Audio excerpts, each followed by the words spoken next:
স্ত্রী কখনো প্রিয় নারী হতে পারে না, কারণ স্ত্রীর অনেক ভুল। বেশিরভাগ লোককেই যদি প্রশ্ন করা হয় আপনার জীবনের সবচেয়ে প্রিয় নারী কে, স্বভাবতই অনেকেই উত্তর দেন মা। কেউ বলেন মেয়ে, কেউ বলেন বোন, কেউ বা বলেন নানি, কারণ সে তাকে কোলে পিঠে করে মানুষ করেছে।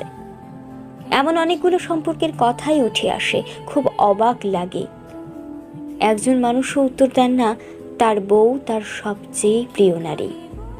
আসলে বাঙালিদের সমস্যা, বউকে ভালোবাসি বললে মান সম্মান চলে যাবে, লোকে বউ পাগল বলবে, বউয়ের কাছে ছোট হয়ে যাবে, অথবা বাকি পুরুষদের সামনে হেডাম কমে যাবে। এমন একজন মানুষও কি নেই যার হাসপাতালে বেডের পাশে নির্ঘুম রাত কাটিয়েছে তার স্ত্রী, অথবা একসাথে জীবনের যুদ্ধটা করবে বলে বাবার বাড়ির অভিজাত্যকে দূরে রেখে স্বল্প বেতনের ছেলেটার হাত ধরে বাবা